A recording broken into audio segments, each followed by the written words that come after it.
Вот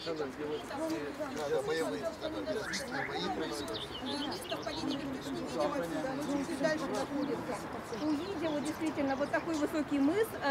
Данила Чулков, который возглавлял отряд казаков, которому было поручено поставить город недалеко от места бывшей столицы Сибирского ханства Искер, он выбирает эту площадку для строительства города. И почему этот мыс переименован сегодня? Я вам говорила, что мы идем на Троицкий мыс. Церковь, вернее город заложили летом, как раз вскоре праздновали праздник Святой Троицы, и то место, где заложили, и первая церковь была названа Троицкой, и вот этот мыс тоже с этого времени получает русское название Троицкий мыс. Он делится тоже оврагами в нескольких местах, вот в частности вот этот овраг, который он является природным, он издревле служил местом подъема из нижнего города в верхний, потому что придя сюда, казаки сразу поняли, в общем-то, конечно, крепость на горе, крепость должна быть здесь, а до воды-то здесь далеко, высота мыса 70 метров, попробуй тут колодец какой-то выкопать, это все сложно с точки зрения бытовой, а под горой масса мелких речушек, которые впадают в Иртыш. Естественно, что простые люди, значит, горожане начали селиться вот там. И первое, что заселялось в Тобольске, это Нижний город. Ну и сегодня у нас в городе сохраняется гора под гора, то есть пошел на гору, пошел там под гору. Иногда говорят, значит, сообразуясь историческими источниками, Верхний Посад, Нижний Посад, то есть и так тоже называют, но чаще гора под гора в просторечии. Мы говорим о наших частях города Тобольска.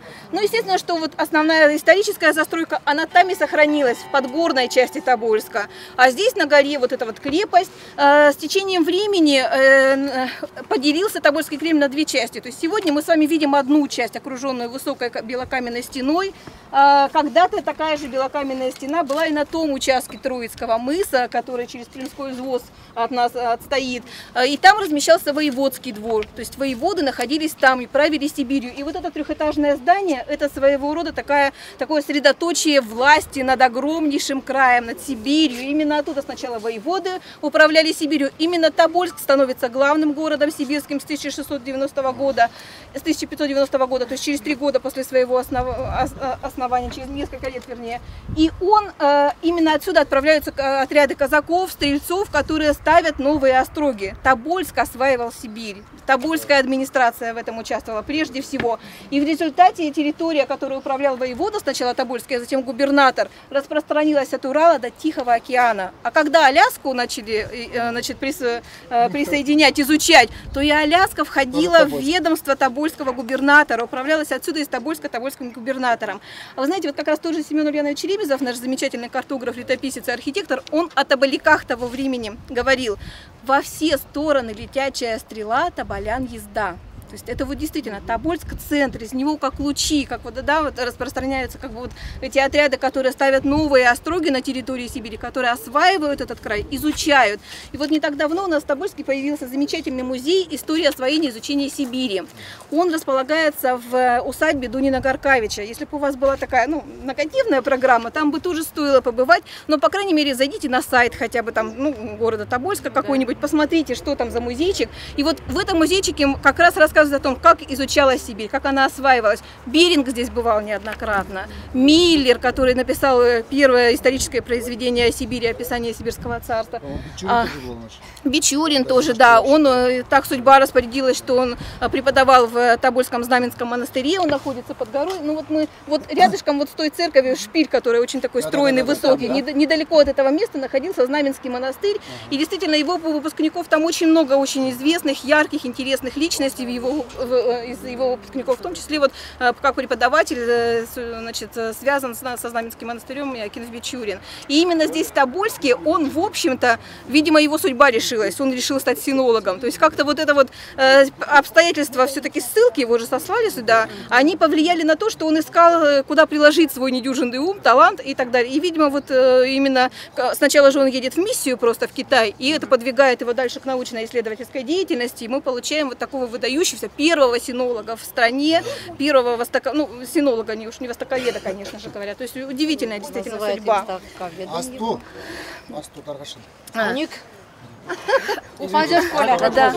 Наталья Журавлева. Ну и вот, значит, на чем мы остановились? Действительно, там мы говорим, воеводы разместились, а здесь Софийский двор, здесь разместился архиерей, то есть глава епархии, это только уже разрастающаяся, да, пока еще епархия, осваивающая тоже территорию Сибири. Вот, ну, я думаю, что мы зайдем хотя бы немножечко там чуть-чуть во двор, осмотримся в этих зданиях, побываем. Давайте я вам немножечко расскажу вот о Подгорном Тобольске, что он из себя представляет. Ну, во-первых, сохранилось очень много церквей. Сегодня 7 церквей, в основном 18 века. И как раз периода, который называют периодом сибирского барокко. То есть именно в этом очень симпатичном, ярком, красивом стиле выстроено большинство тобольских церквей. Но одна из наиболее вот таких сегодня радующих глаз — это церковь Захарии Елизаветы. Она стояла на торговой базарной площади, и, в общем-то, всегда как бы ей уделялось достаточно много внимания, и украшали эту церковь по-особому, и вот ее архитектура говорит о том, что она в таком действительно очень людном месте, в центре практически Подгорного Нижнего Посада она размещалась. Ну вот сегодня как раз закончилась ее реставрация, и ждем, когда этот храм будет открыт, чтобы тоболяки 30 лет ждали, пока закончится реставрация этого храма. Тоболяки, то есть он говорят, да, тоболяки, чаще тоболяки, тоболячки, то есть у нас, ну, существуют другие, как бы, это тоже общепринятые в нормах русского языка тоболяне, некоторые говорят, там, ну, Тобольчане не говорят. Тобольчане говорят иногда, но тоболяки. мы, да, тоболяки сами себе, вот, тоболяки, тоболячки, да, как-то уже к этому мы привыкли, видимо. Вот, наряду с церковью Захарии Елизаветы, вот очень симпатичная церковь Михаила Архангела, ну и вот Крестовоздвиженская, которую я вам показывала, много, да, 7 церквей. Вот там рядышком с Крестовоздвиженской мусульманская мечеть с золотым шпилем. Видите, это мечеть, да? Здание, да, с золотым шпилем, это мусульманская мечеть, ой, извините.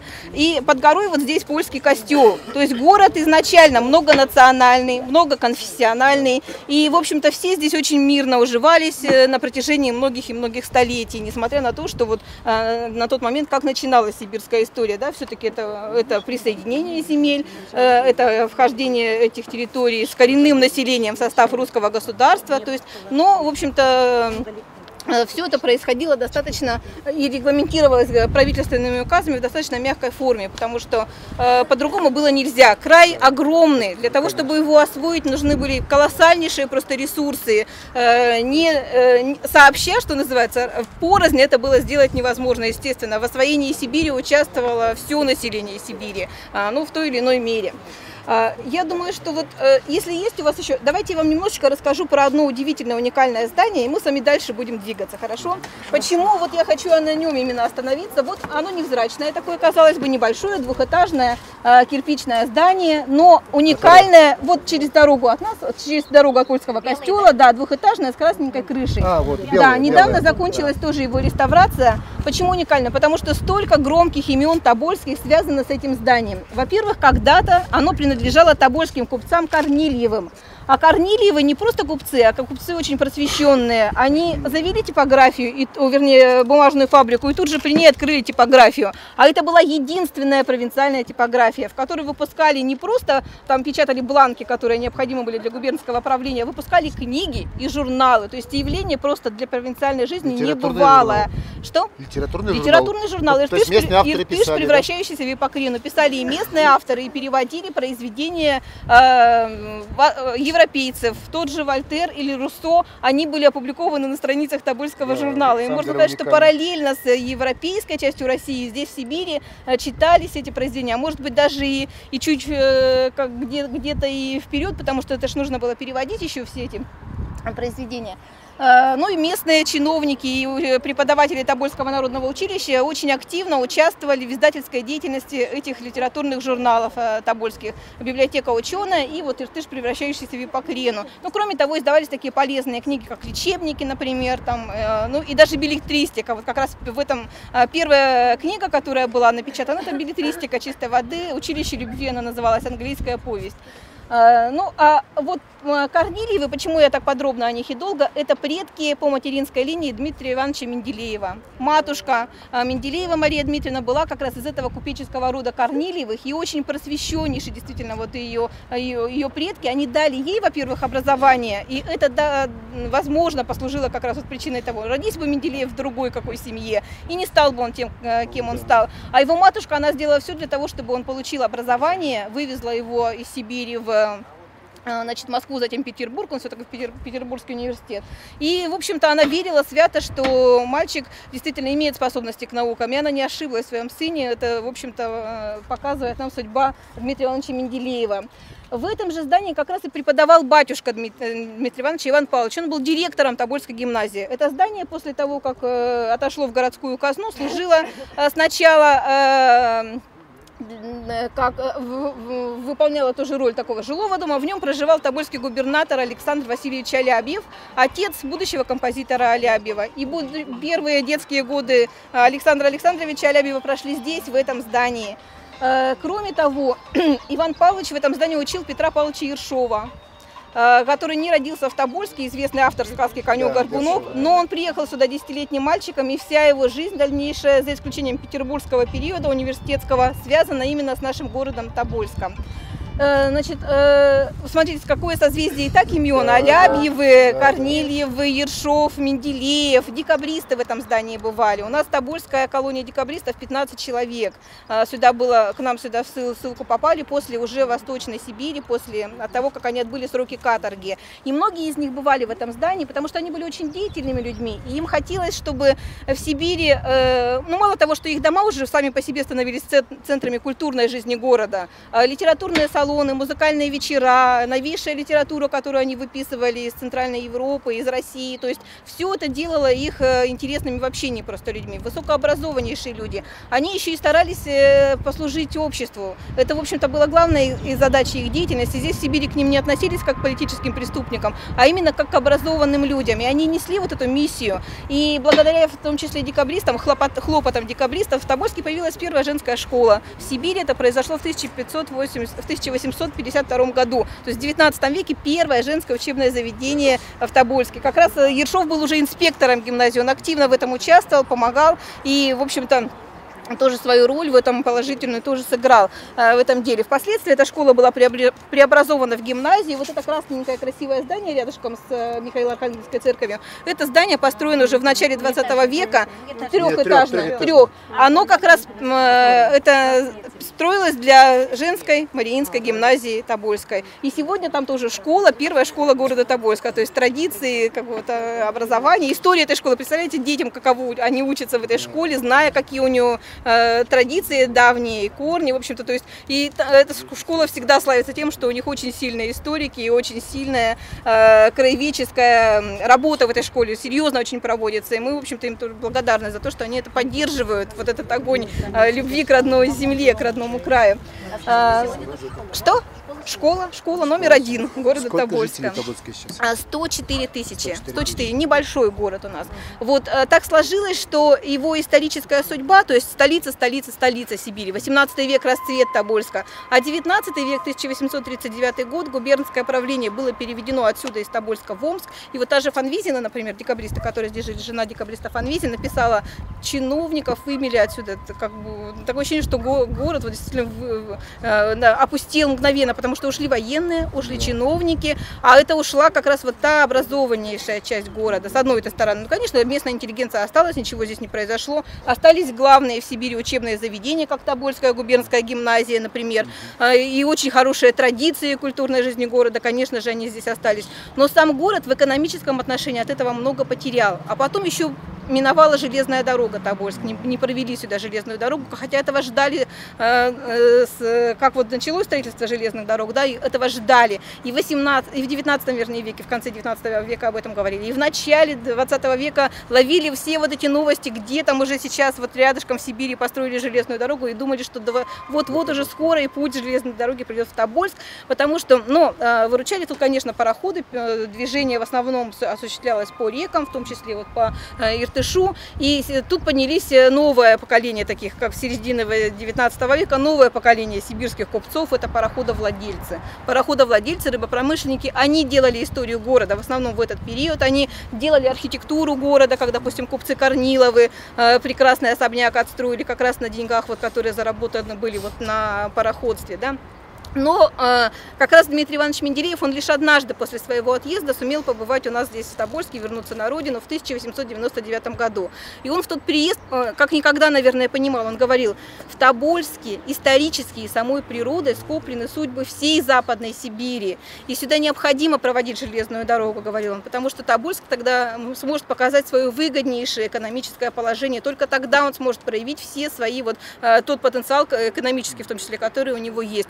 Но так уж сложилось, что железная дорога пришла сюда только в 20 веке, в 60-е годы 20 века.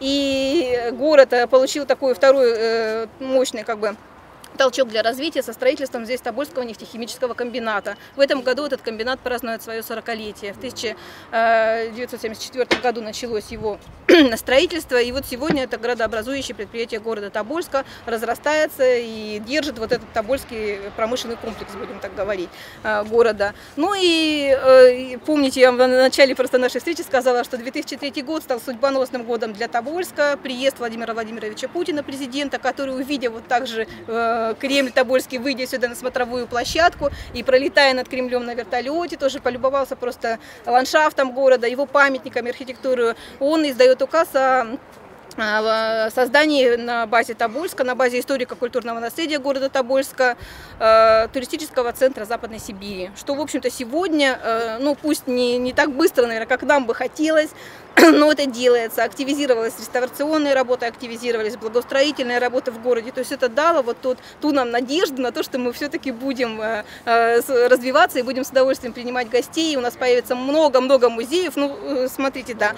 У нас Менделеев, у нас Ершов, музей Ершова-Менделеева пока нет, но они будут, мы в этом уверены. Есть большой краеведческий музей. Мы сегодня с вами находимся на территории музея-заповедника Тобольского, в состав которого входят памятники Тобольского Кремля. Основные экспозиции находится вот в этом здании Дворца наместника.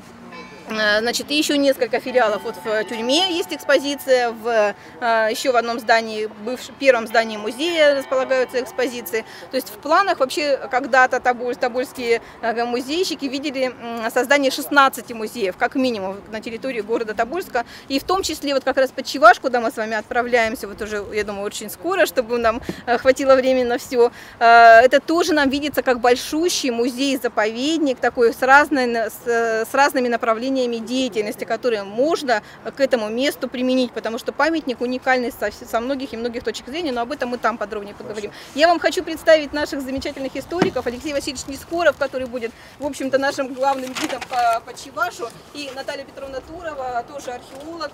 В общем-то, они нам помогут понять археологическое значение Подчеваша. Ну а мы вот давайте пройдем, наверное, в Кремль, немножечко там осмотримся и будем уже выбираться, да? Хорошо. К автобусу подъезжаем. Здравствуйте. Сколько у вас по времени? По времени Спасибо, что уделили нам. они еще хотят в Абалак съездить.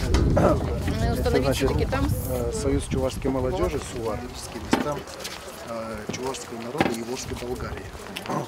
Мы, чуваши, являемся как бы потомками гуннов, гунского племени суваров, сабиров, в том числе и слово Сибирь тоже имеет корень от этого слова. Мы первоначально посещали вот наши города Болгар, Биляр, Сувар, Ошель, Муромское городище. Это непосредственно, которые были расположены на территории Волжской Болгарии. И мы там ставили вот эти столбы, памятные столбы чувашские. А потом мы уже стали расширять нашу, мы позапрошлом году впервые съездили на Алтай, как прародина всех тюркских народов, и там поставили памятный столб. В прошлом году мы были в Дагестане, так как сувары, мы на Волгу поднялись из Кавказа, там была Великая Болгария, если вы историю должны знать. Там мы тоже, кстати, мы 2 раза были в Дагестане, там 2 столба мы поставили. Ну вот у нас в республике, да, многие у нас уважаемые люди, писатели, старые, такие уважаемые, художники, вся творческая интеллигенция, они говорили мне: Олег, надо обязательно съездить в Тобольск, обязательно быть Чувашский мыс. Поэтому мы в этом году отсюда мы опять едем на Алтай. Вот отсюда сейчас? Да. У нас сегодня ночью мы поедем на Алтай. Мы хотели, конечно, там поставить столб, но говорят, нельзя. Все это надо, то есть что он из себя представляет? Это в стиле чувашского, как бы вот этого традиционного. Размер 2 метра высотой. Да, там написано чувашского. Какого материала? Из сосны, из дуба не успели мы. Значит, там написано Чувашская гора, на чувашском языке Чуваш-ТВ. И это эмблема нашей организации. Это цветок. Ну а там внизу-то, в принципе, можно поставить Ну, под, так сказать.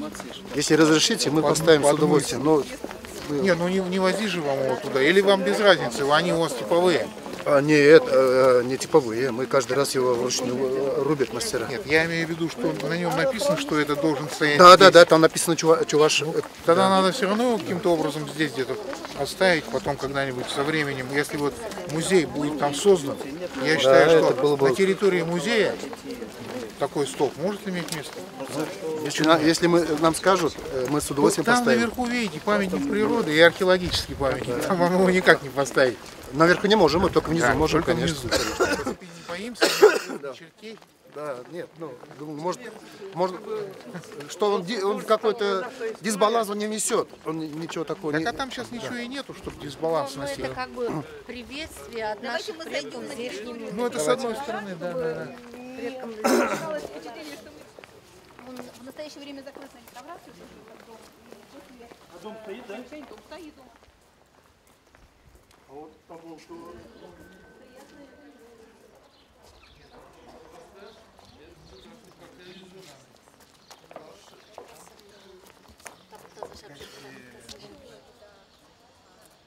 Алексей Васильевич долгое время был заместителем директора по научной работе Тобольского музея-заповедника. Вот, ну и археолог основная его специальность. Ну что, вот такой ансамбль кремлевский, по крайней мере часть его сегодня сохранившаяся, дошел до нашего времени, как раз начиная вот с Софийско-Успенского собора, да, заканчивая стенами и башнями. За 10 лет были сооружены стены и башни вот вокруг, по периметру вот этой территории, которая сегодня мы чаще называем Софийский двор, потому что от Софийского собора, и потому что здесь размещалась резиденция тобольских архиереев, митрополитов и архиепископов, то есть они в разное время носили разные, как бы, то есть одно время митрополией была Тобольско-Тюменская епархия, другое время епархии, то есть и сегодня тоже, в современное время, когда она возродилась в 1990 году, тоже сначала была епархия, сегодня уже в статусе митрополии снова Тобольско-Тюменской. Главная резиденция — это как раз вот этот трехэтажный дом, его так и называют архиерейский дом, где, ну это тоже, это, так скажем, окончательный вариант этого дома конца 18 века. До этого на территории двора размещалось еще 4 архиерейских дома, они здесь вот под нами находятся, как и, собственно, 4-вековая история первых тобольских острогов, то есть она вот под нами. Единственное, что таких планомерных раскопок здесь на территории архиерейского двора проводилось мало. Еще бы хотелось здесь поискать, поисследовать, потому что когда такое случается, во время реставрации особенно зданий, то находки вот потрясающе интересные. И пушки 17 века мы здесь находим, да, и массу других очень интересных артефактов разных эпох, в том числе подземные ходы здесь обнаружили, которые соединяют здания Тобольского архиерейского двора, Тобольского Кремля, то есть история, конечно, богатейшая здесь раскрывается во время всех этих работ. Ну, может быть, что-то вас особенно заинтересовало здесь, вот из этих построек и зданий. Это небольшое здание, консистория. Дерево. Дерево, это кедры и сосны здесь. Ну, здесь кедры. сосны, да, Чем там вот выделяется? липы. Кедра, ну вообще на территории Сибири. Зачем его оставили? Ну, Красиво. да, здесь и Дерево. березы росли в свое Конечно. время, да, то есть мы как-то их бережем, особенно когда ему там Нет, больше он, наверное, 100 Николай лет. имеет в виду, что не связаны ли... Нет, да, с никаких чем-то, да. легенд о нем, вот каких-то особенных нет, ничего, то есть просто красивое дерево, которое жали. Извините, а тут похоронили вы здесь? Здесь дело в том, что ведь раньше, до конца 18 века, все кладбища в городах были в приходах храма. То есть у освященной территории, на освященной земле, у алтарной части любого храма есть русское кладбище. Здесь православное, а Софийский храм – это главный храм вообще города и Сибири в целом. Здесь, конечно, в основном под его полом хоронили тобольских архиереев, то есть да, высших представителей церковной власти, и 7 из них похоронены сегодня там, крипта, да, такой усыпальница-погребальница, их она есть, там сохранилась. А это памятник? Да, маленькие, да, вот такие памятники, надгробия, в том числе ключарь, например, собора был здесь похоронен, Боголепов, вот сохранились как бы упоминания. Если где-то вот тоже, не всегда здесь стояли эти надгробия и плиты, их убирали в свое время, потом они были обнаружены в Софийском соборе и были вот сюда поставлены, вот такой маленький комплекс поминальный, как напоминание о том, что здесь когда-то было приходское кладбище. А потом в конце 18 века кладбище вынесли за черту города, за городской вал, и так, в общем-то, оно сегодня сохранило это название «Завальное кладбище». У нас там похоронен как раз и Петр Павлович Ершов, и батюшка Дмитрия Ивановича Менделеева именно там, и декабристы, которые здесь дожили вот до преклонных лет, и да, уже здесь вчера.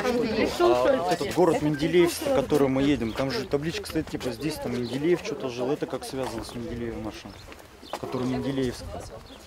А где он находится? Город? А это, знаете, когда едешь по Екатеринбург, когда проезжаешь через Кукуштан, там прям город Менделеевск написано, и табличка такая, здесь там жил что-то Менделеев. Вот в 1799 году Менделеев совершал поездку на Урал. Так. И по ее результатам он написал книгу «Уральская железная промышленность».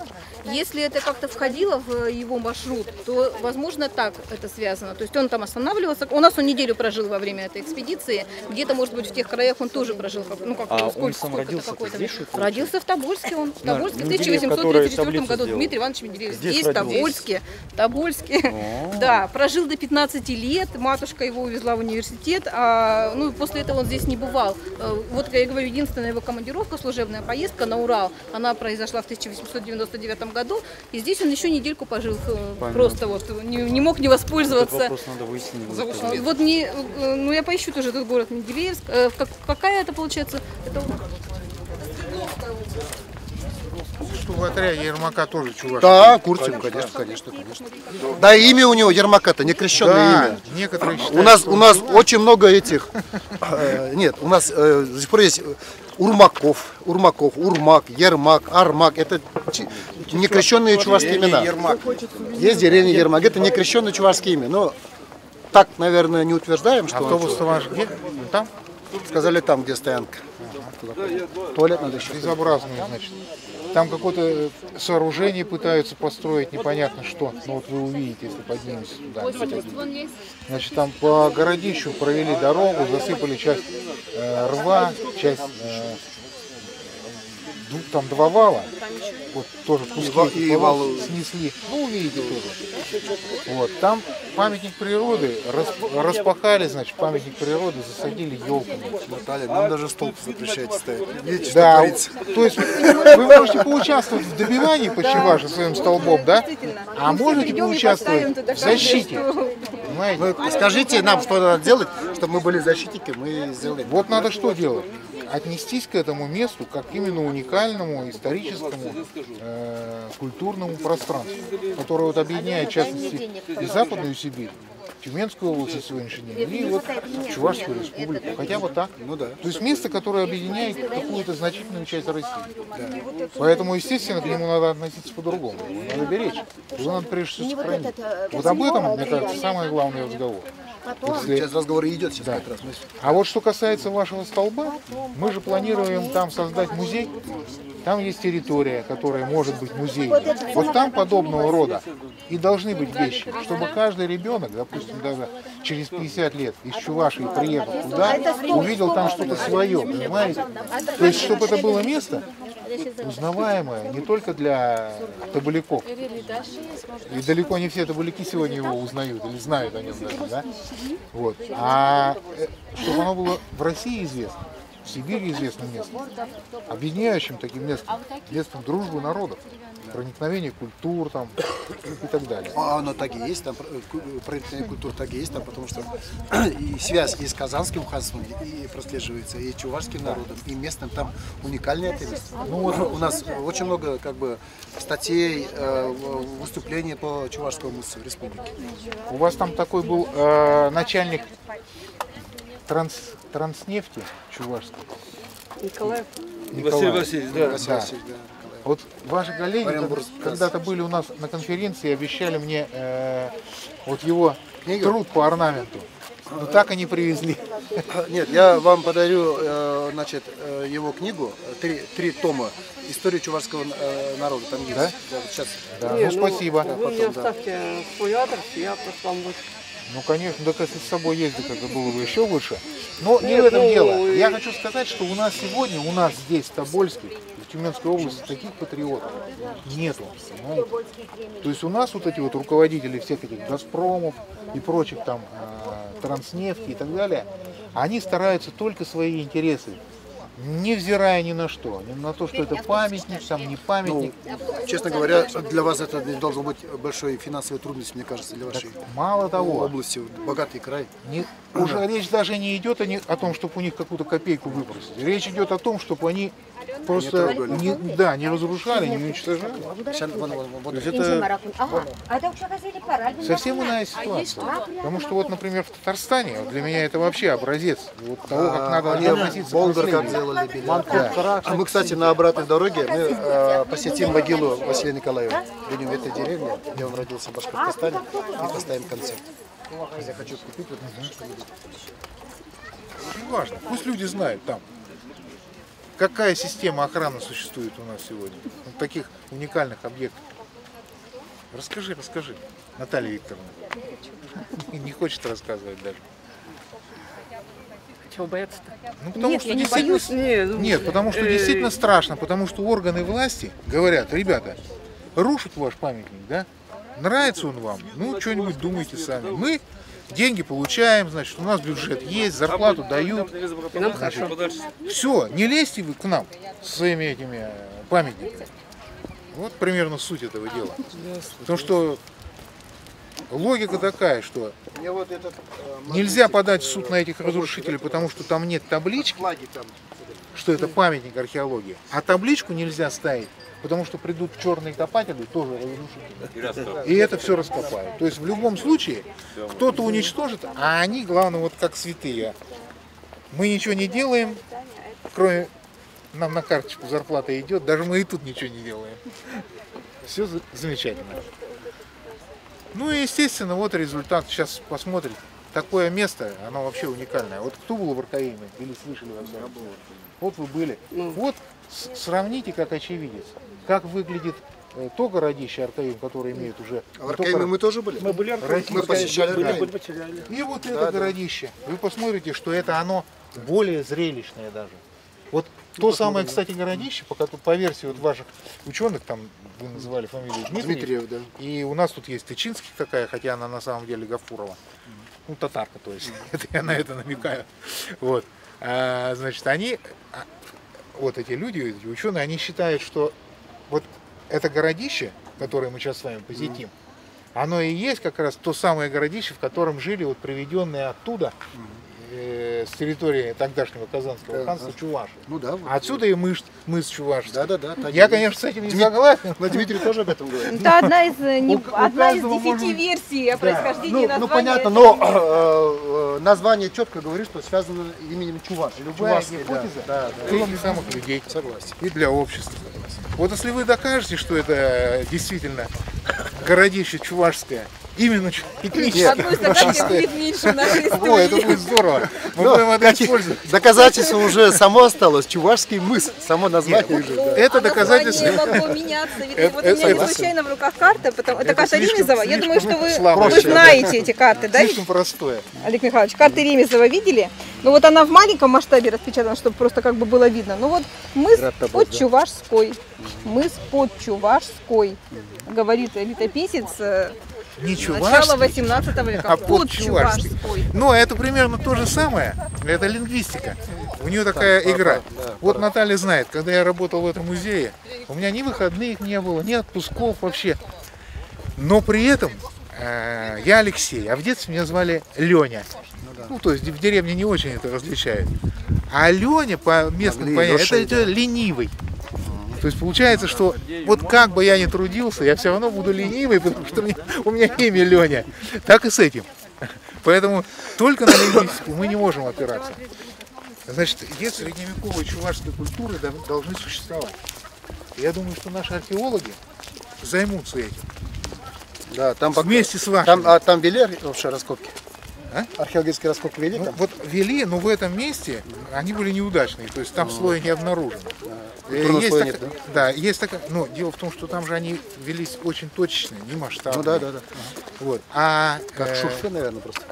Да, и даже размеры я не знаю. Но это не важно. Важно другое, что вот тот человек, который там сделал эти небольшие раскопки, он пришел к выводу, что это городище именно для того, чтобы его реанимировать в качестве подготовки для обороны вот от отряда Ермака, от казачьего отряда, они его просто расчистили.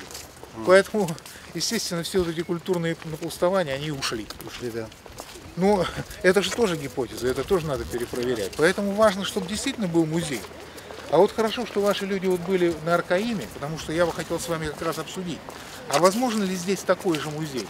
И мне, например, этот музей нужен прежде всего как гарантия его сохранности этого объекта. Официально как заповедник служит, что ли, у вас? Да нет, Он даже как памятник его. Да. Он Он пока значится у него как памятник природы, а как памятник археологии он почему-то на Ставольском Нет, официально районе. статус какой он имеет? А Вообще памятник никакого. природы регионального значения. Киселевская гора с Чувашским мысом. Да, именно с Чувашским мысом. Да. То есть это как часть памятника природы. Потому В Аркаиме что он большой, там- я вам тоже, Ну, я как бы, думаю, если бизнес-план нормально составить и составить, допустим, хороший проект, почему бы нет? Нет, при чем тут бизнес-план? Вот, например, сегодня приводили пример с бильяром, например, да? Там же нет Так, никакого. получается, юг вот здесь. Надо же согласовывать. Здесь юг. Это что у нас? Это как раз его область, которая- терраса. Терраса Ходили по Чувашского территории, мыса. которая Вот здесь вот это юридически называется историко-архитектурный музей-заповедник. Он был создан решением правительства в 1961 году. Которого Финансирование было- правительство? Трехтомник же он. Это одна книга, а это вторая книга, тоже книга Николаева. Так она в 3 томах.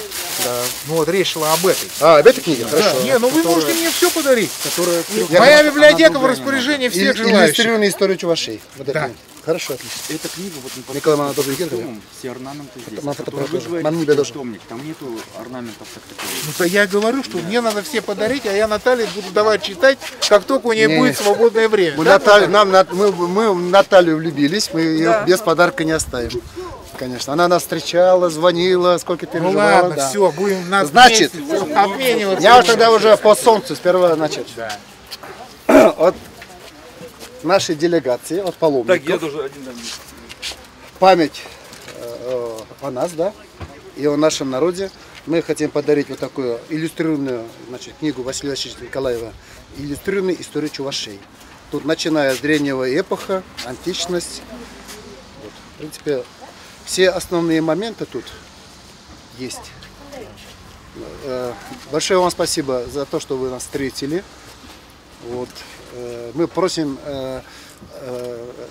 прощения за неудобства, да, которые вам причинили в какой-то степени. Ну, Никаких неудобств мы не чувствуем, должен я вас Извините. сразу перебить. Я вам скажу так, что мы как бы всегда являемся первопроходцами. После нас, вот сейчас мы все это расскажем, покажем, опубликуем.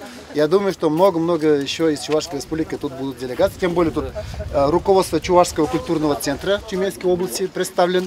Им тоже большое спасибо, что они пришли. Тюменскую область Да, ругаем. да, да. Вашей информации о нашем городе туда отправим. Все зафиксированы. Спасибо. Ну, Наталья красавица, давайте, вам это чувашский костюм. Спасибо. Я думаю, что вы себе сошьете какое-нибудь платье. Или мы Кстати, я очень хочу, у нас есть фестиваль реконструкции исторической, я хочу себе шить исторический Вот тут костюм. орнаменты У все меня есть чувашские. такие задумки. Очень такая хорошая, такая богатая книга. Тут такие. Отлично. Тут есть вот фотографии из Ну вот древности. я говорю, Вот что как мы раз. проводили симпозиум. Нас называли серебряные Болгарии, потому что вот все эти украшения были из серебра. И Женские вот они украшения. мне вот это вот Женский костюмик костюм обещали весил подарить. где-то 13 Мы килограммов потом серебра. приехали, как-то что-то не Эх, получилось. бедняжки. Да. Ну все, И говорят, они даже в поле эти хлеб убирали. нормально. Ну, 20-е годы, голодные годы, пришлось продавать. Очень богатый история. Это не голодные годы, это потом... Где-то музей. Спасибо огромное. Спасибо. Ну, это шикарный подарок. Спасибо. Правительство специально собирало. Будете читать, Алексей Васильевич? Людям Я попало. одалживать. Да, будем менять. Конфисковывали их. Да. Ну что, Ну, если у короче, нас вы сегодня- порадовали нас. Давайте, да. Замечательные подарки. Неожиданно и очень приятно. А мы едем оттуда за 1500 километров, и вы нас встречаете как своих близких. Ну, я не знаю, Очень мы с рады Натальей вас счастливы. Я думаю, так. Ну что, в Столько путь лет ждали. отправляемся. Дальше. Так я вам скажу, с какого? С Тем 2002-го. Видишь, вот эту книгу ждал. 12 лет. Да? Да. Ну, видите, я Ну, последний момент. это было не то издание. Я разговаривал с директором этого фонда, он уехал, а это у меня из собственной библиотеки я взял, потому что я потом приеду, от него и возьму. Но это уже следующий, но это переиздание. Не помню. Там год выпуска надо смотреть. Да, это шестой. А, ну, значит, еще. Ну, это еще приедете в лучше. Тюмень, имеется... А вы мне визитку дадите? Да, конечно.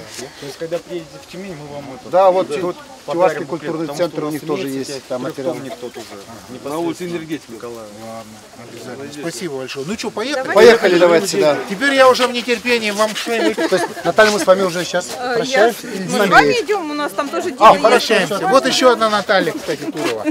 Они, которая по чувашскую культуру изучает. Главный специалист по чувашской культуре.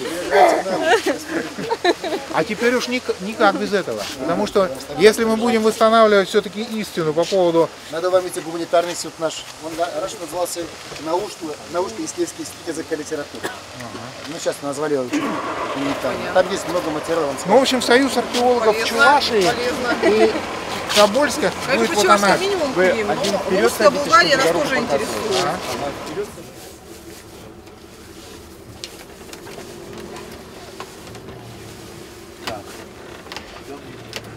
Сын мне книжки. Значит, мы для вас, Желательно там класс. когда представители чувашской культуры будут, когда представители чувашской культуры центра будут в Чебоксарах, для вас специально передадим книги еще. Вы же взяли номер телефона Андрея сейчас, через него. Ну, меня вот в этой связи тоже орнамент очень интересует, потому что Есть у нас книга специальная, посвященная орнаменту. вот это было бы здорово, потому что я такую интересную культуру раскопал. Ну вот вы андроновскую культуру наверняка слышали, да? Вот тут тоже они есть, это очень хорошо. Вот, а та культура, она как бы после андроновская. То есть вот андроновцы закончили свою историю, и на смену пришли какие-то другие. Ну вот, считается, что они не связаны этнически. Но по орнаменту они просто потрясающе связаны. И вот мне бы хотелось найти некие истоки, потому что эти истоки могут быть гораздо более древние, чем вот, например, сейчас мы говорим о чувашах здесь. Значит, вот так и под Горовом. Видите, транспорт поднимается. Вот за этими машинами. То есть я хочу сказать, что вот эти связи могли быть еще в бронзовом, в начале раннего железного века. Вот тех, которых мы сегодня обобщенно называем чувашами, или территорией Чувашия, и вот эта территория, они должны быть более древние связи, не только средневековые.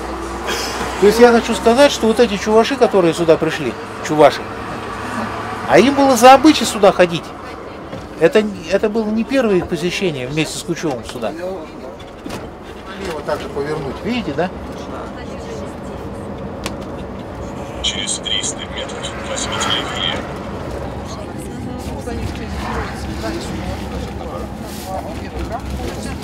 Католическая церковь с другой стороны. Костел. По этим Ага, и мизинчик маленький. Кстати, поляки вот здесь жили. Ой, нормально для маленьких. Там, да? Ну вот можно налево сторону, налево посмотреть и увидеть его с этой стороны. Сейчас налево, да?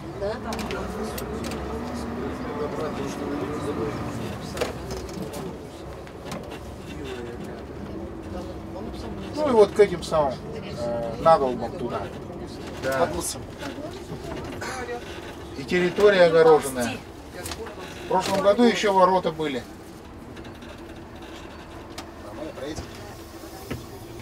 Вот это здание с этой стороны. Вот сюда можно. Главное место есть, чтобы машины, автобусы ставить. Ну, мы бы хотели здесь вот уже... Ну, я вам расскажу, в принципе, что мы хотели. А вот так прям поставьте, чтобы не в лужу уходить. Давай мы выйдем, потом они сами. Время, чтобы экономить. Так, ну я пока вот тут оставлю. Потом приду, заберу. Руку возьму.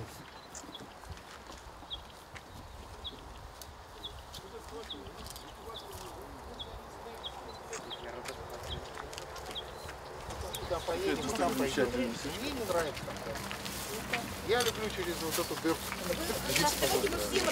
Обязательно.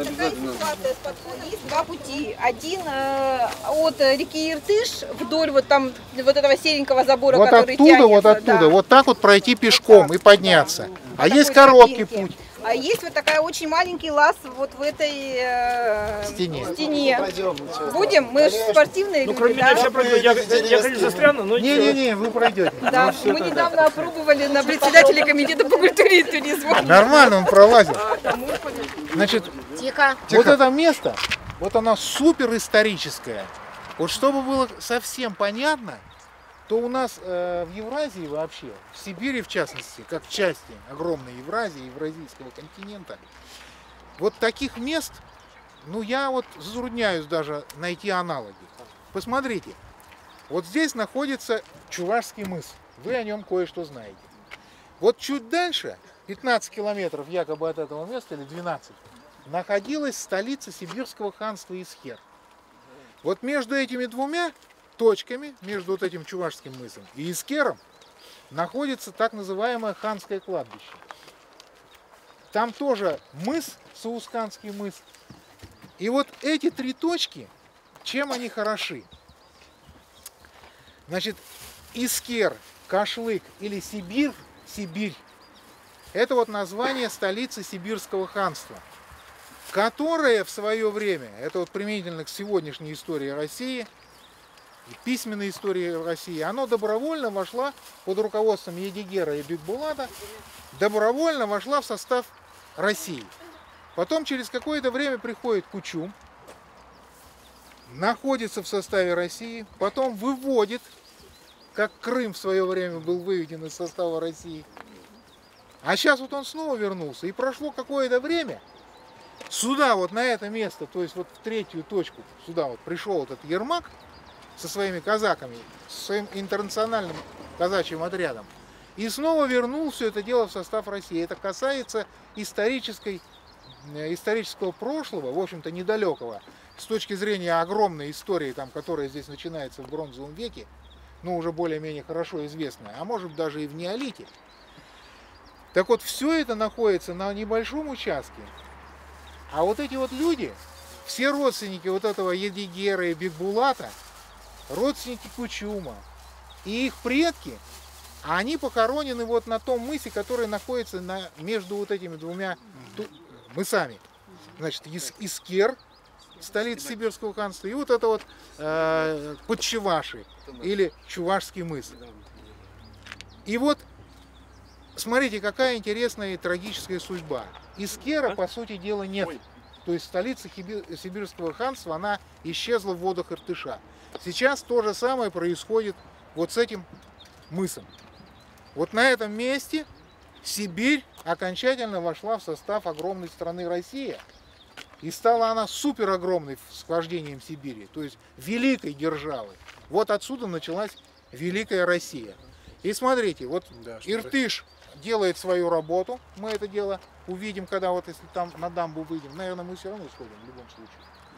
Значит, вот какие-то, я не знаю, как их назвать, вандалы, вот сделали вот эту надпись, а интересен вот этот склон чем? Что такая же вот растительность и такой же почвенный покров начинается только на 400 километров южнее отсюда. То есть это зона полупустыни, вот в этой лесотаежной зоне. И он вот это сделал. Вот видите, там даже почвы нету. Когда это все зарастет, теперь непонятно. Значит, чуть дальше, если туда взглянуть, там идет осыпь. То есть с той стороны, с восточной, с западной, этот мыс уже, так сказать, естественно. Тут вот люди вмешались с северной стороны. С южной мы там поднимемся, тоже увидим. Там распахивается территория. И, наконец, сброшен вот буквально на прошлой неделе, может, чуть раньше, десант и сверху. Ну, условно. То есть на самом мысе, вот на этих самых городищах, на этих памятниках. А там памятники начиная с бронзового века. С 15, ну, условно, века до нашей эры. По разным данным, ну, я беру самую древнюю дату. Значит, два слова там скажу, конечно, а здесь, чтобы вот так было наглядно видно. Вот знаете, интересен город Тобольск чем? Многими делами. Но вот одно из них заключается в том, что вот эта вот территория сегодняшнего города, она, оказывается, была заселена еще в бронзовом веке. Я вот, чтобы было понятно, говорю в этих случаях, что когда Моисей получил от Бога скрижали, после того, как Бог избрал этот богоизбранный народ в качестве своего проводника для распространения вот этой вот веры, то в это время здесь, в Тобольске, вся территория города была заселена. Вот так называемой людьми подчевашской культуры, вернее, сузгунской культуры. Так вот, еще вот эта одна точка, но она, может, не такая значимая для истории России. Там построен мост. И вот эта гора Сузгунская, она тоже уничтожена.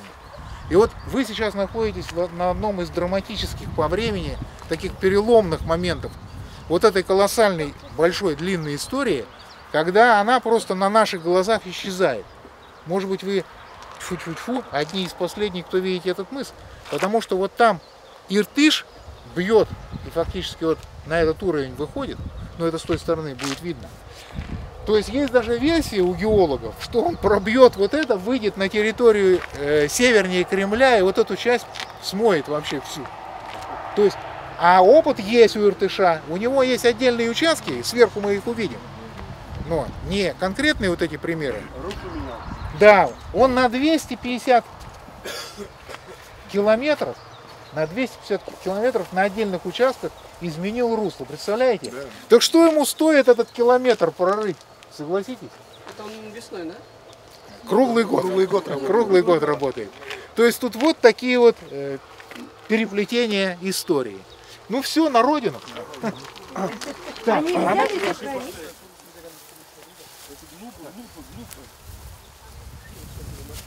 Главное, аллограф взял.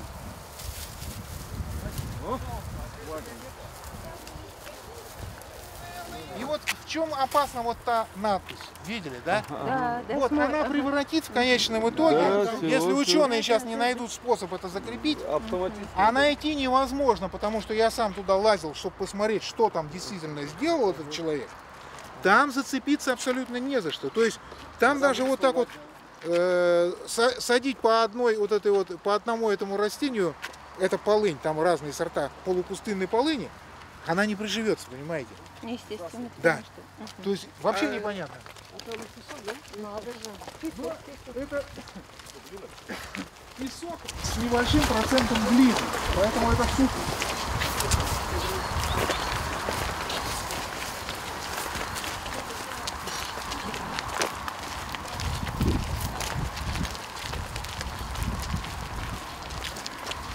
Вот сейчас по хорошей тропу.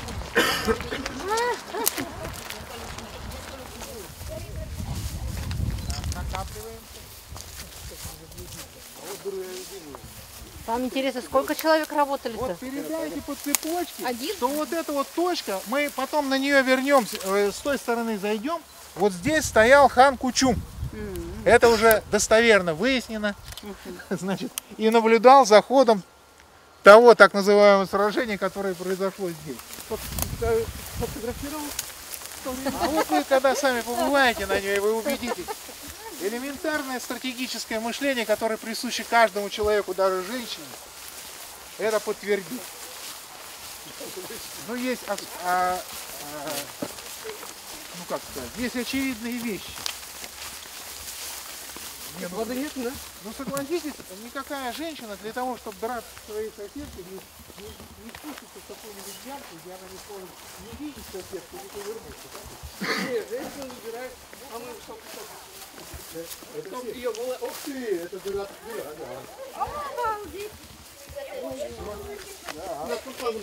Можете фотографировать. Ван, наверное, не пройдет. Я пройду. Пролезут все, не волнуйтесь. Все проверено.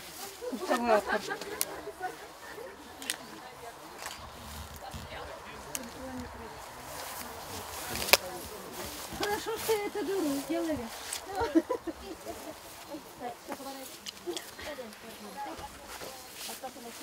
Так, подадите мне, пока что.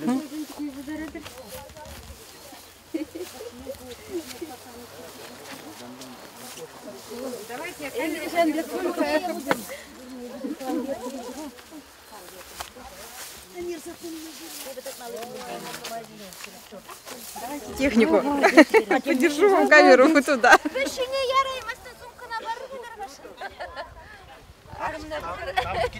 Которые полные, не торопитесь. Крюк Можем, Наташка, обратно пойти там. Это разницы никакой. Выйти на Иртыш как раз. Выйдем на Иртыш. Че, стукнулись?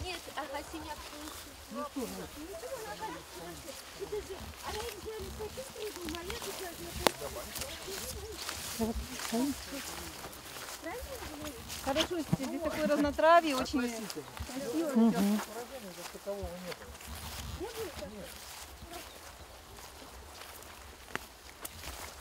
Произошло то же самое, что сейчас произошло в Крыму. Это случайность историческая.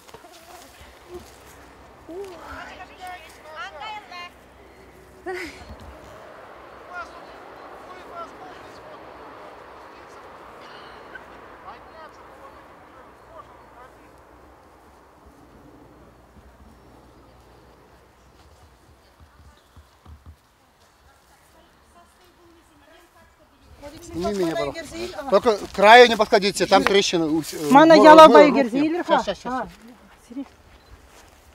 Вы видите? Да, видим уже, Наталья.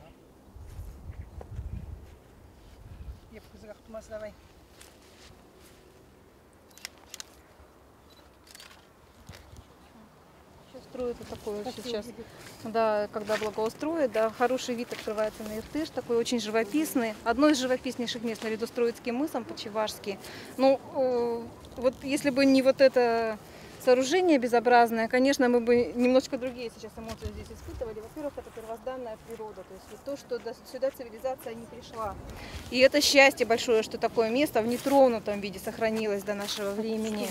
Ну, будем надеяться, что все-таки это исправят, устранят, и природа возьмет свою. Надеемся, что не будет ничего, потому что здесь ничему быть нельзя подобному. Вот колышко нам наклеить. Видите, колышко поставили специально, чтобы там уже трещины идут. Откуда они поднимаются? Они просто чуть-чуть заходили на городище, мы с вами ушли вперед, а Алексей Васильевич там рассказал, где размещалось городище как раз средневековое.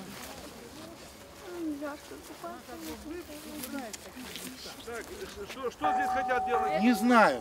Посадить их надо. Это к краю не подходите. Наталья. А где Наташа-то Винокурова? Так. Скажу, что здесь будет памятник, хотя бы фотографируюсь потом. Девочки, ребятки, вот это осыпется и сразу смерть. Да. Ну а зачем вам такие приключения? Вот сюда подойдите и все. А этот мужчина почему там ходит? Нет, там-то еще ладно, он там... Куда пошел? Он тут только Не говорит, ходи туда, значит, он туда ответ хотел.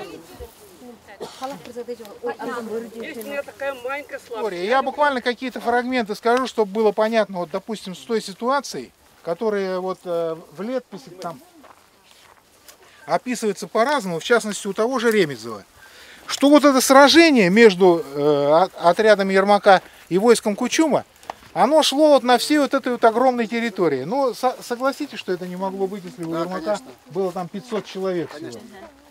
500 человек это очень мало. И еще тут интересный такой момент. И Ермак, и Кучум, они хотели этого сражения, потому что и полководцы, и воины того времени понимали, что все решается в генеральном сражении. Это до Наполеона все еще и продолжалось долгие века. Так вот, Ермак, значит, 3 октября, вот по Иртышу, вот там вошел, он, посмотрите, там вот находится устье Тобола. Он туда вошел в Иртыш, вот сюда продвинулся, но он до сих пор не нашли вот это место, где он ночевал. Это очень важно. И вот мне где-то года 3 назад пришло в голову, что вот это урочище Атик-Мурзы, где он якобы ночевал, оно и было вот этим местом, потому что вот здесь вот остров находится. Вот кто знает историю Ермакова, он и погиб на острове, например, да? Но они ночевали на острове, если его спугнули на это судно, да, и он прыгнул на него и утонул, то он это с острова сделал. То есть я хочу сказать, что когда они ночевали, а представьте себе, 4 ноября, вот нынешний период времени, значит, темняется достаточно рано, речка уже подмерзает, но не ходите на край, пожалуйста. Но вот один человек погибнет, представляете, для всех остальных что будет? Да, конечно. Мне юридически ничего не будет, но как неприятно. Так вот, и я думаю, что они заночевали вот на этом острове. Вы видите этот остров, вот он начинается, где река раздваивается, да? А оттуда прекрасно видно вот эту территорию. И вот представляете, вечер, а потом ночь, и тут горят костры, море костров. Потому что Кучуму тоже нужно было как-то обозначиться, где он готов провести вот это сражение. И почему проиграл Кучум, если у него в войске было в 10 раз больше людей? И особенно вот такие результаты, что с обеих сторон, ну вот как я придерживаюсь точки зрения, не только моя точка зрения, жертв фактически не было. Как такая могла победа произойти? А произошло это, вот как это можно объяснять, по ряду таких обстоятельств. Во-первых, Кучум выбрал такое место, вот где мы сейчас находимся, да? Ну туда еще вернемся. И точку посмотрим. Помните, я вам показал, говорю, вот там Кучум стоял. Вот тот, кто стоял здесь, вот представьте, мы в войске Кучума, да? Мы не видим Ермаковых, значит, воинов, потому что они вот по этой речушке, которая здесь была, или пешком, прошли вот там практически до той дырки, где мы проникали. И их отсюда не видно. И не видно ни из какой точки и никого. То есть одна сторона противника не видит. Фактически видит только несколько человек, которые вот там на краю, где вот эта надпись стояли, и еще вот с другой стороны. Ну и в том числе вот этот самый царь Кучум и его главный полководец Мамиткул. Но тут уже вот сегодня мне в автобусе рассказывали, значит, что у вас есть и кришины, и есть те, которые настоящие чуваши. У татар было то же самое. Были мусульмане, которых была меньшая часть, и некрещенные, ну, язычники, да? И они составляли основную часть вот этого татарского войска. И плюс очень большое количество, может быть больше половины, это были угры, ханты и манси, которые были согнаны сюда, для того, чтобы нужно было вот одержать здесь эту победу. А они уж тем более были язычники. И вот это место под Чуваш, это не от слова чуваш. Спорный вопрос. Да. Это олень маленький или молодой, олененок. А ваш, вот, или вож, это одно и то же, русифицированное вож, ханты, манфи называют вож. Город, городок. Там у них названий таких полно на севере. Ламбовож, Катровож и так далее. Ушлавож. Да. Совершенно верно. И вот здесь-то еще Знаменский в середине 19 века был такой художник, воспитанник декабристов. Наталья вам, может, о него даже и упоминала. Да. Так вот он здесь один из первых, кто проводил раскопки, может даже первый. И он был мужик очень такой обстоятельный. И он обратил внимание на то, что местное население в Тобольске на тот период времени, еще старики рассказывали, здесь было огромное количество оленьих рогов. Откуда? Здесь же олени-то не водятся. А вот откуда. На острове Белом сейчас существуют вот такие огромные курганы, куча оленьих рогов. Это остров Белый считается, ну это на Ямале, главным святилищем вот этих местных главных богов. То есть здесь, вот начиная во время существования вот этого городища, вот которое сейчас мы прошли, да, было, видимо, какое-то колоссальной силы святилище, именно языческое. А татары были, напоминаю, язычниками, и ханты, и манси, которые здесь стояли. Они знали, что боги — это главное место, главное жилище богов их.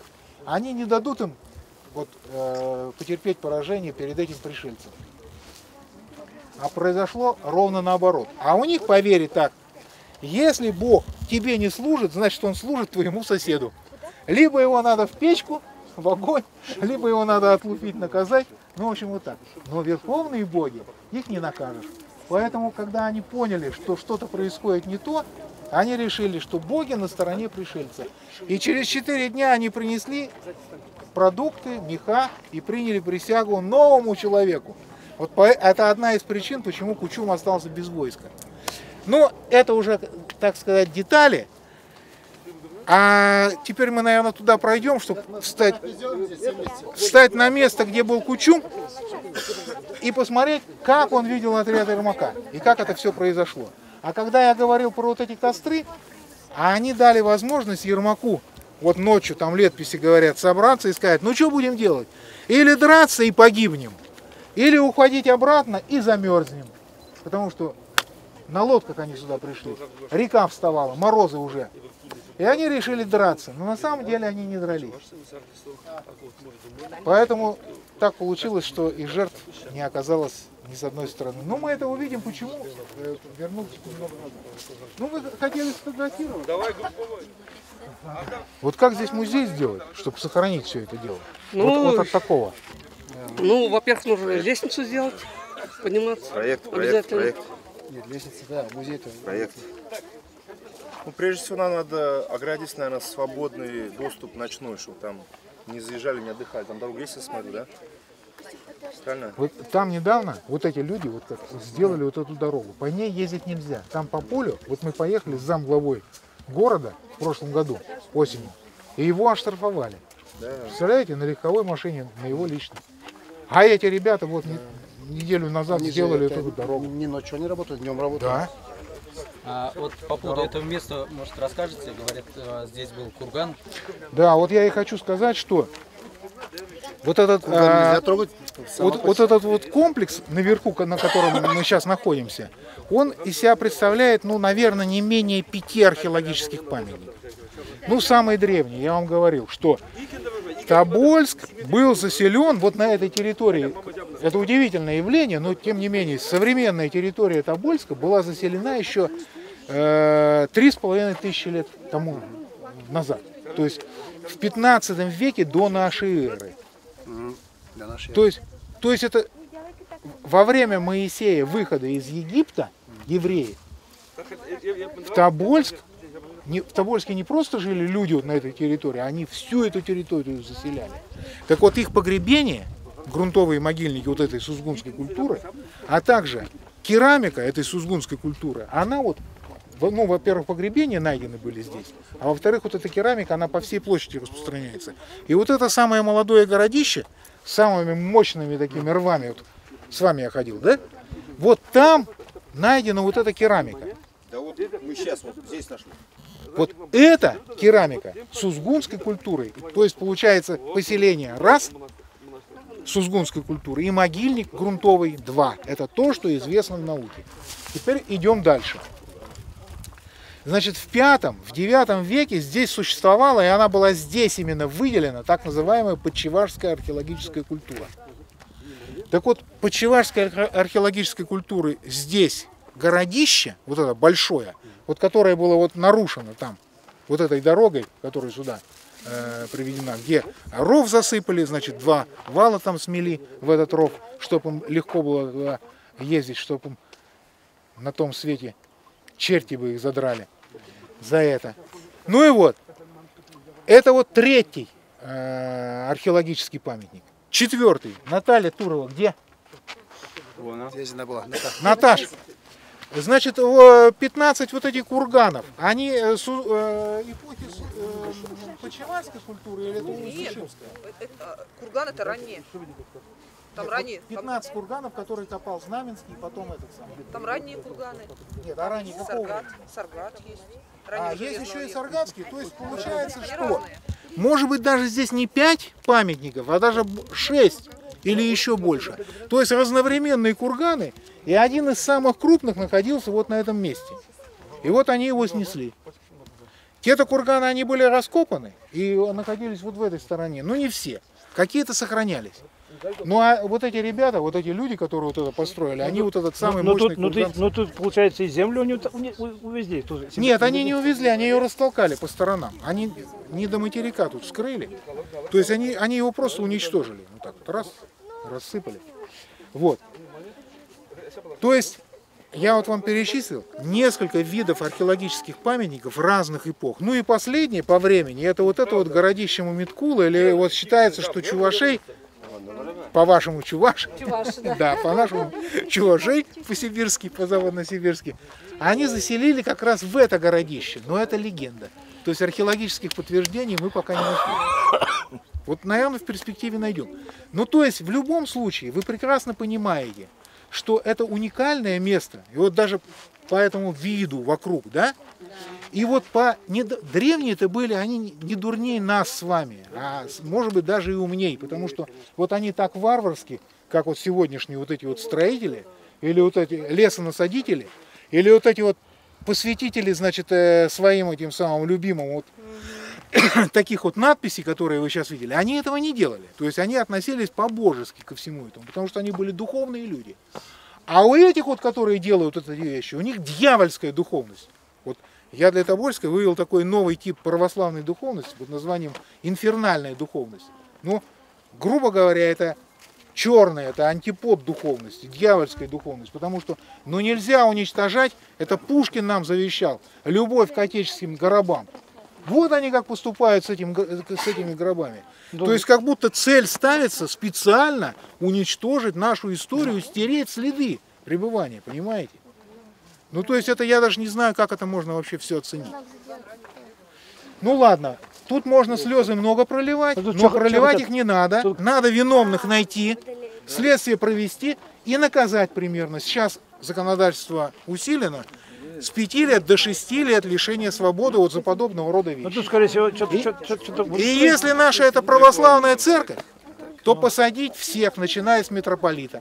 Да. Они что-то здесь задумали. И никто не знает, ну если, ну тут понимаете, одни слухи. Раз ничего не известно, информации нет, по городу ходят всякие слухи. Одни говорят, что это обстановка речная, то есть указатели, где мель, где суша. Да. Маяк, типа, да? Другие говорят, что это геодезический сигнал. Ну, я таких здоровок не видел никогда. Третьи говорят, что это поклонный крест, русская православная церковь. Это не исключено, высокое. То есть, издали видно будет. Нет, но понимаете, они же тоже люди, у них же тоже есть свои предки. У них тоже есть свои могилы. За это будет наказано не очень сильно, аукнется вот это святое место. Но самое главное, это же безнравственный поступок является колоссальным нарушением закона, потому что это памятник природы, здесь даже гербарии нельзя собирать, а не то, что бульдозерами дороги прокладывать. Да, сносить. И памятник культуры, я вот вам рассказываю, да, археологии. 6 памятников, как минимум, разных эпох, начиная с бронзового века. Да. Это... Вот эти евреи, которые создали эту религию, христианство, да, значит, Библию там и так далее, они еще были дикарями, до них еще голос Бога не дошел. Библия еще была не написана, а люди здесь уже жили и строили. Но Библия-то на чем-то основана. Нет, я не против Библии. У нас полмира уже христиане. Но все равно я считаю, это болгар-чувашское место, и я думаю, справедливо здесь восторжествует. Это наши исконные земли. Так, подождите, ты же город. Вот это наша земля историческая, вот, великое государство Волжская Болгария. Это мы пришли сюда на земли предков, и пирен не зельзем шуралны вырында. Пидетель нерзяде, возам пить ослажин замол, шагнбек шавдя холоду за чаваш паттерда возам гушинде было. Шамбек ак вандализм, итмазер, пальмезер, зону заповедников, шамбек тунива, он пиди кирижулюмар. Киревзер, да, шули тор, шан на завгаде, и ханджада был он наказать ваде. Зам хизен мнили калар самах. Калар везде. Шабла Шинзен культуре шаудери аякра авалдхи культуранда аякра тонine белдерет харзи шинзен. Шагынды вырына шапла киревзер керзегазад бульдозер трактордан беша мерза белерни инде бол. Хамыр халахата хизеплемен не было. И вырос халах неде. Вырос халах неде, чуваш халах неде, хамыр халахата. Есть святые места, где ничего нельзя трогать. Да. Ну, мындавастен. Шапла. История. Я была. Но я бы писал.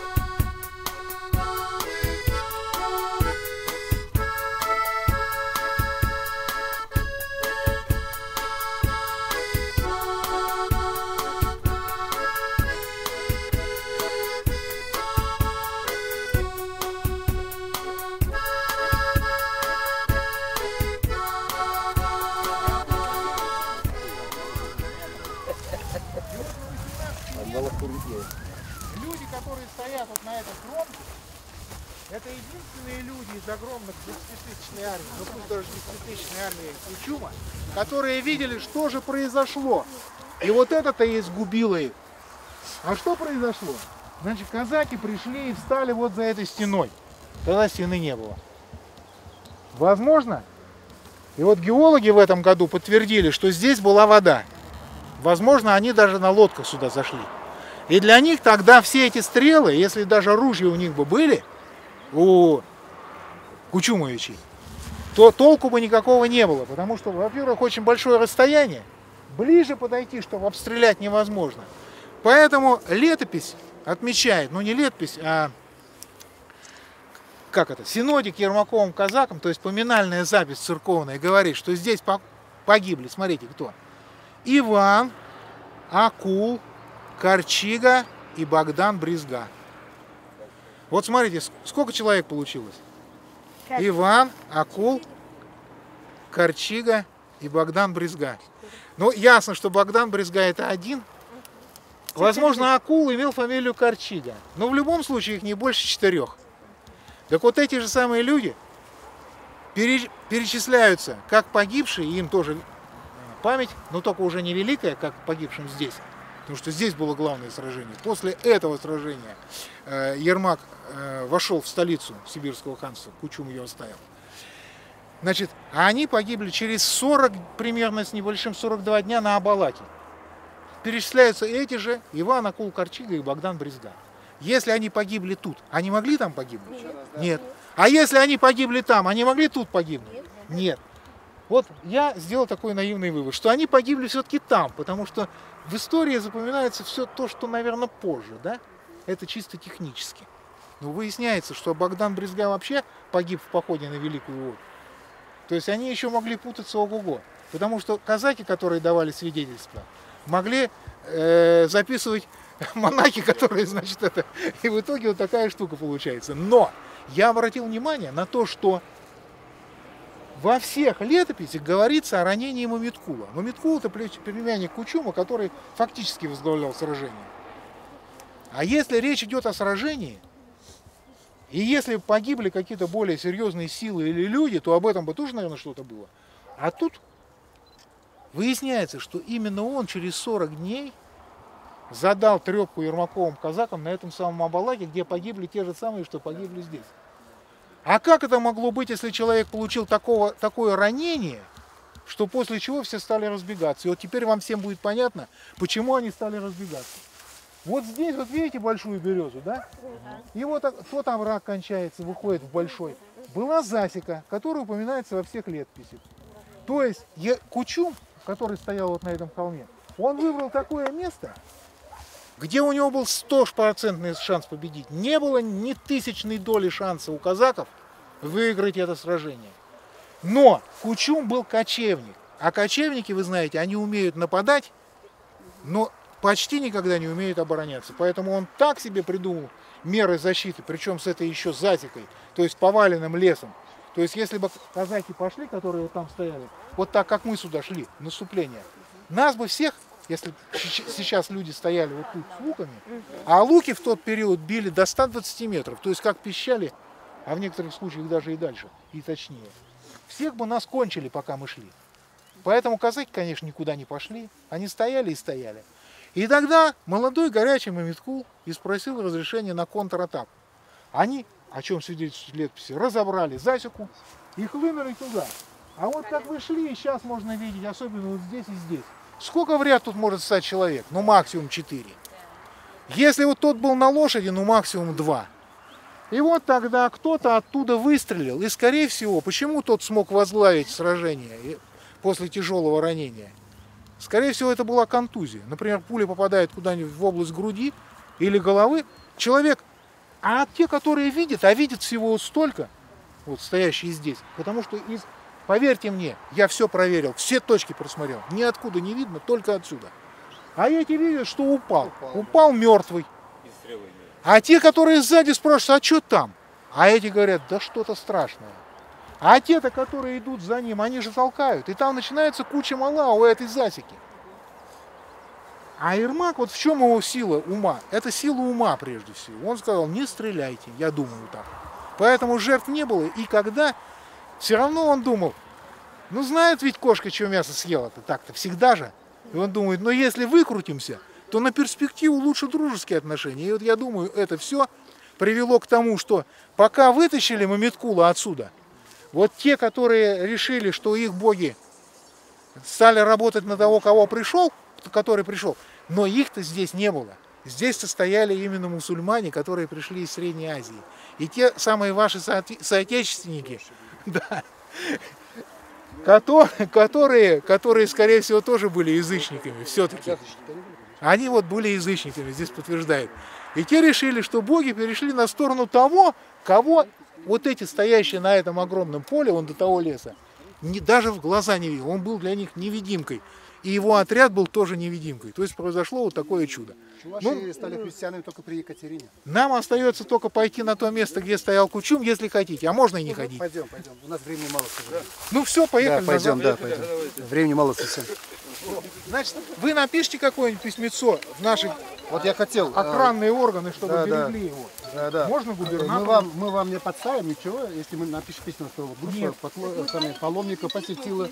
Пишите. И мы, да, что вызвало тревогу, что в принципе недостаточно уделяется внимания. Да.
На берегу крутом да на высоком стоял шатер дружины Ермака, да на реке, на Иртыше глубоко шла непогодушка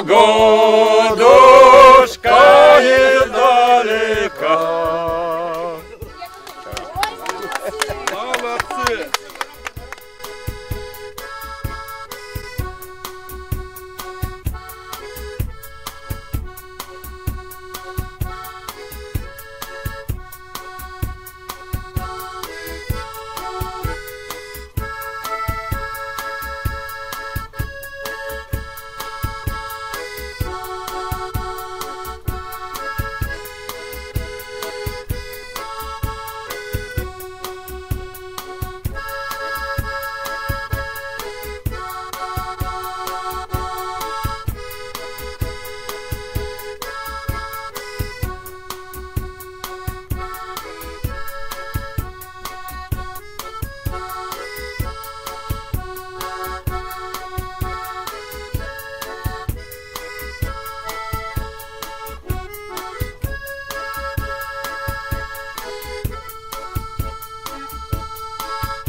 дом Корнилова, где Менделеев останавливался в свой приезд, а с левой стороны генерал-губернаторский дом, где Романовы в ссылке были. Ух ты, Канавле. Вот в этом доме, да? Да, вот в этом двухэтажном доме. Вот тут балкон был, где вот они уходили недавно. Чтобы на них посмотреть. Да. Наверное, царь же все-таки. Уж больно жестоко с ним обошлись, конечно.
Красота.